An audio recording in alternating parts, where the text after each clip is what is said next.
Bom dia a todos. Primeiramente, agradecer, a presença de todos, especialmente os convidados, a Catalina e o Mark. É uma honra recebê-los. Primeiramente, porque a gente tem, tanto na UEFA quanto no futebol inglês, primordialmente na Premier League, dois benchmarks fundamentais no futebol mundial quando a gente fala de competições. São duas competições, tanto a Champions League quanto a Premier League, são duas competições que o mundo inteiro admira, e não poderia ser diferente aqui no Brasil, e admira por uma série de razões. Retorno financeiro, que essas competições fornecem aos clubes, mas isso tudo começa em algum momento. E a gente quer mostrar aqui nessa apresentação que é o momento que a gente justamente está atravessando nesse momento no futebol brasileiro. Vou abrir aqui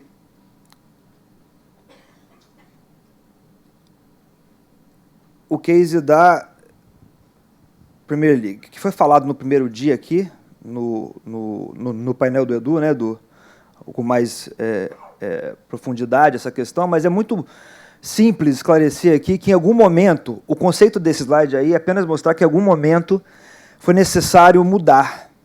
Foi necessário uma tragédia, na verdade, no caso da Liga Inglesa, um evento muito negativo, para que a competição mudasse, tivesse um reposicionamento, entendesse que era hora de dar um salto de qualidade. E uma série de coisas foram implementadas lá em 92, após o famoso Taylor Report, que foi um documento que foi redigido e que estabeleceu regras para para o novo momento do futebol inglês a partir de sua primeira divisão. O mesmo, ainda no campeonato inglês, isso tudo lá atrás, começando com a operação, com a organização, com foco em detalhe, com atenção ao gramado, com atenção ao mínimo detalhe no dia de operação de jogo, a gente vê esse incrível retorno financeiro que a Liga Inglesa hoje proporciona para seus clubes. Você vê, de um lado aqui, do lado esquerdo, os recursos oriundos do mercado doméstico inglês, e do lado direito, o que a Liga arrecada internacionalmente. Isso tudo para mostrar que começou com a operação, por isso a operação é muito importante, por isso o foco no detalhe, no que é visto pela grande população do produto, é fundamental. O mesmo se aplica para a UEFA. Não vou me aprofundar, até porque ambos vão falar aqui com muito mais conhecimento e profundidade o que foi feito lá atrás e o que é feito hoje. Mas também a UEFA precisou se reinventar em algum momento. Ela, coincidentemente, mais ou menos no mesmo momento, no mesmo período, tiveram mudanças de nome, de logo, de criação de feed único de transmissão, enxergar que o controle da transmissão era fundamental para a valorização do produto, que o gramado cada vez mais verde é fundamental para que se tenha um produto de alto nível e percebido como sendo de alto nível em casa, entendeu? Então, a UEFA também enxergou lá em 92, 93, essa necessidade e se reinventou. E possibilitou uma série de produtos, subprodutos e, por que não, retorno financeiro. O feed único, por exemplo, que é uma medida que todas as grandes competições implementaram, que é a transmissão controlada, centralizada, possibilitou aí caracteres únicos, valorização do patrocinador, valorização do produto, mostrar o que realmente interessa num jogo de futebol, e não a briga na arquibancada, por exemplo. Então, assim, tudo isso pensando em melhorar o produto, em valorizar o produto. Copa do Mundo não poderia ser diferente. A Copa do Mundo também passou por um processo de transição, a principal competição do planeta, sem dúvida alguma. A gente tem muito aqui que participaram. Quem está aqui que participou do call da Copa do Mundo aqui? Tem muita gente que eu vi lá fora. Pronto. A Copa do Mundo, ela vem com esses traços, né? Ela pensa nos mínimos detalhes, ela conta com uma equipe bem complexa de operação, que olha, observa, controla, coordena todo aspecto da partida e fora dela. E com isso, essas 3 grandes competições do planeta, enxergando que, em algum momento, que o foco na operação, o foco no detalhe, no dia do jogo, ia refletir, em algum momento, em retorno financeiro, porque isso é o grande interesse para quem participa dessas competições, né? E quem consome, obviamente. E o resultado é justamente o que a gente já conhece, que são competições de alto nível, de maior valor agregado. Isso aqui é um exemplo da Copa do Mundo que ela faz com o cliente, com o patrocinador, o que é oferecido nesses grandes eventos que maximizam, obviamente, o valor para quem compra e para quem vai ao estádio e consome os seus produtos. Campeonato Brasileiro. A gente está justamente nesse processo de transformação.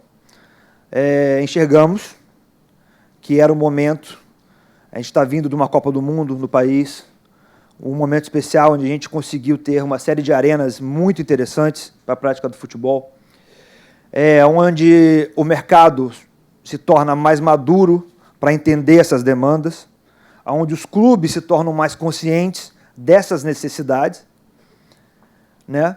E a gente está justamente no olho do furacão, nesse momento de transformação. A CBF, a partir de 2010, começa esse processo. Em 2014, pós-Copa do Mundo, implementa uma série de medidas que eu vou explicar aqui. Confecciona uma logo da competição nova, estabelece projetos em paralelo, junto com as emissoras detentoras, para ter um foco maior nesse branding, nessa exposição da marca. Estabelece um protocolo de competição dentro do gramado, ou seja, o que é visto em casa, né? Ou seja, que maximiza a exposição do produto, é valorizado, é coordenado, é organizado. Estabelece procedimentos, critérios, posicionamento de imprensa no entorno do gramado, limpeza do entorno do gramado. Estabelece o evento, o seminário de operações, que por sinal tivemos semana passada, muitos de vocês que estão aqui estiveram, que explica para os clubes das séries A e B do Campeonato Brasileiro, e também as federações que compõem essa estrutura, como também as emissoras, a necessidade de se terem esses procedimentos, as novidades para cada ano, tá? E tudo isso incorporado em regulamento, passa a ser lei, passa a ser exigência. Com o intuito de que isso, em breve, muito breve, já está acontecendo, irá se transformar em ganho, em valorização do produto e, como consequência, em retorno financeiro, sim. Eventos que potencializam a exposição e engajamento. Ano passado se iniciou um projeto de abertura do Campeonato Brasileiro. O Campeonato Brasileiro, historicamente, vinha a reboque dos campeonatos estaduais. Não se observava, havia uma crítica de que acabava um campeonato, não se sabia qual estava jogando. O brasileiro começou.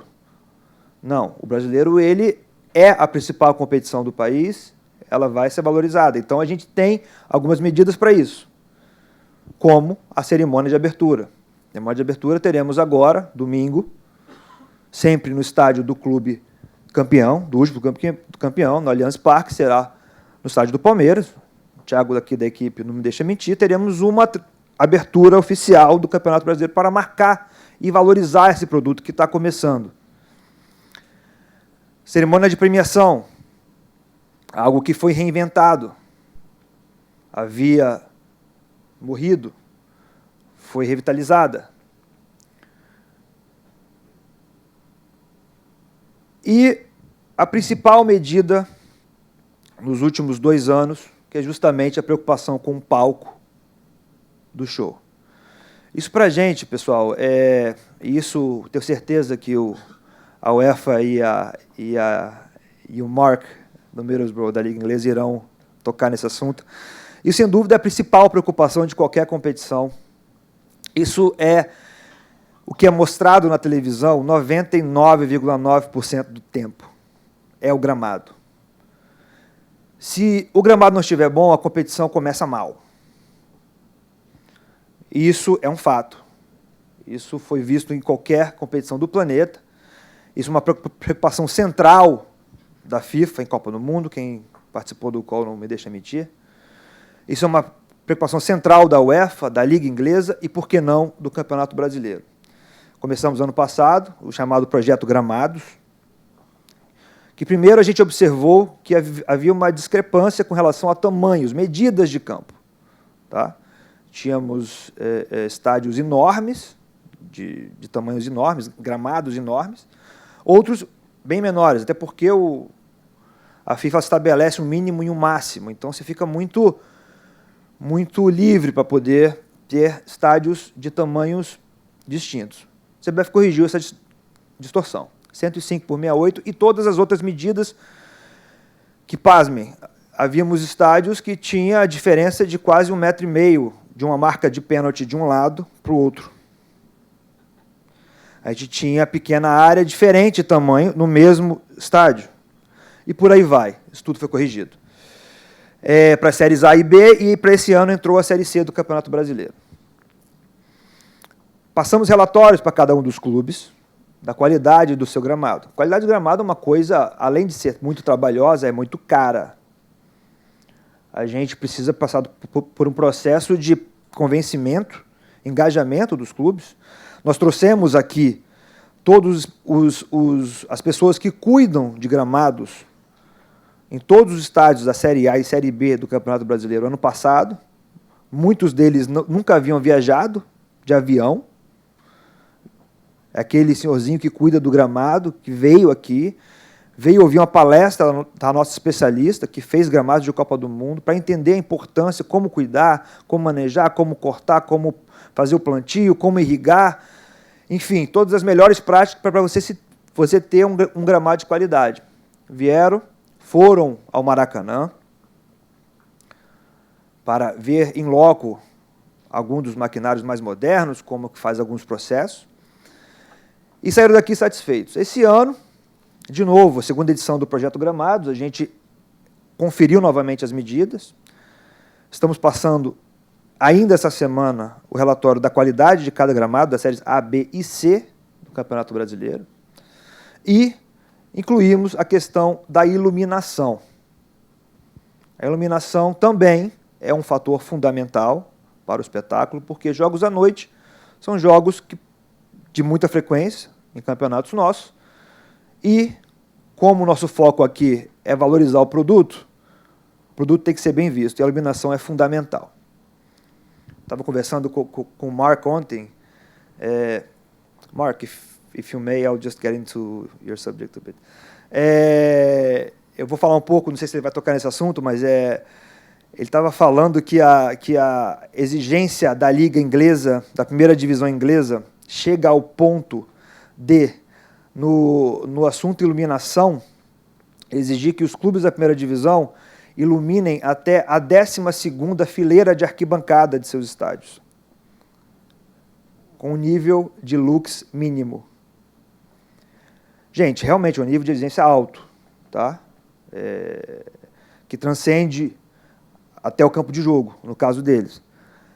Mas, de novo, isso começou em algum lugar. Isso teve um processo que, conversando com os dois essa manhã, é um processo que não é fácil. Não é fácil em lugar nenhum do planeta. Passa por questões políticas complexas, você passa por questões operacionais difíceis, você passa por muita briga, muito embate, no bom sentido, mas é um caminho sem volta. Com relação a transmissões, a gente tem conversas com as emissoras parceiras com relação ao chamado feed único. há um entendimento de que é um caminho sim, tem que se pensar como fazê-lo.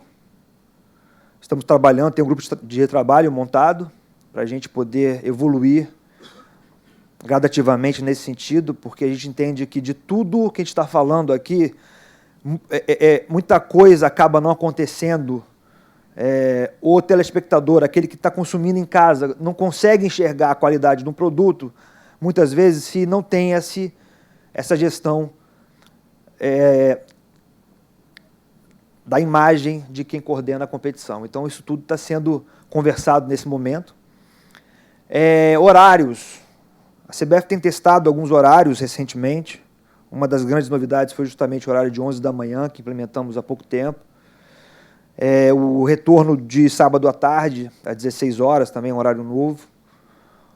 O horário de segunda-feira à noite, 20 horas, que é um horário que, no esporte americano principalmente, um horário de muito sucesso, que vingou lá muito bem. Fizemos alguns testes ano passado e foi muito bem, tivemos uma repercussão muito boa. Tivemos públicos em jogos que habitualmente não teríamos grandes públicos. E tudo isso, pessoal, não só para a gente agradar quem está em casa, né? É para a gente poder trazer o fã para o espetáculo, né? E, em paralelo a tudo isso, um projeto grande de segurança, que é uma preocupação central nossa, também preocupação das grandes competições, que devemos implementar em breve.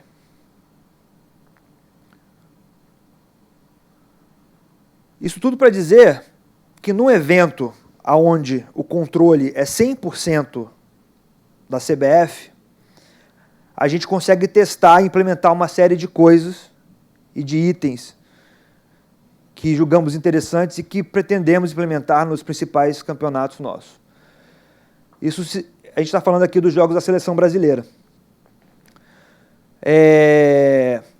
Como a gestão dos jogos em casa fica a cargo da CBF, é uma gestão, obviamente, compartilhada.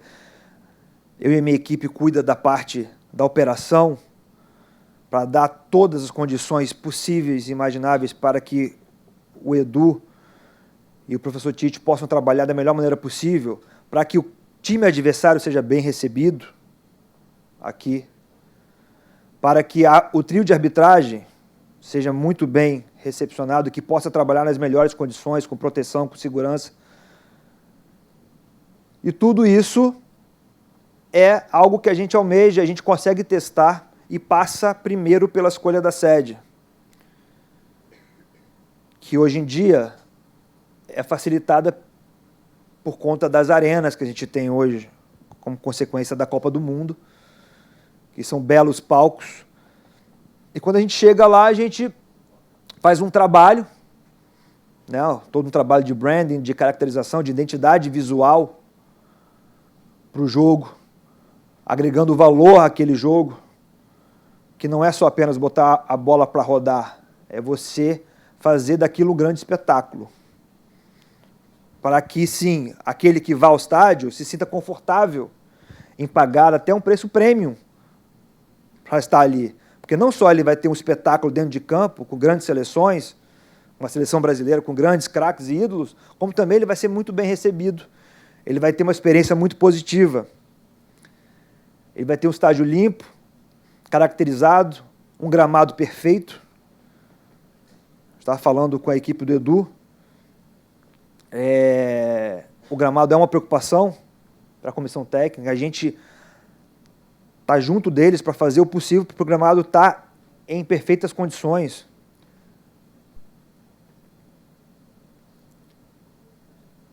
Oferecendo uma estrutura para a imprensa de alto nível, comparada com qualquer praça do planeta, com qualidade, com a internet, com postos de trabalho, com todas as condições, com tudo que facilite e que viabilize um trabalho de excelência por parte da imprensa também. Um atendimento aos nossos convidados. Os camarotes, camarote Seleção Brasileira, onde a CBF recebe seus convidados. A tribuna de honra, onde estão as autoridades no jogo. serviços de alto nível para receber todos aqueles que vêm consumir a seleção brasileira.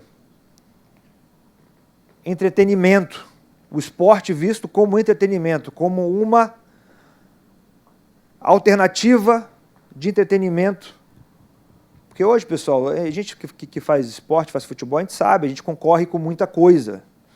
A gente concorre hoje com o cinema, com o teatro, com uma série de outras atividades. Se a gente não conseguir trazer esse público para o estádio, a gente tem um problema. A CBF estabeleceu umas áreas de entretenimento com shows de música.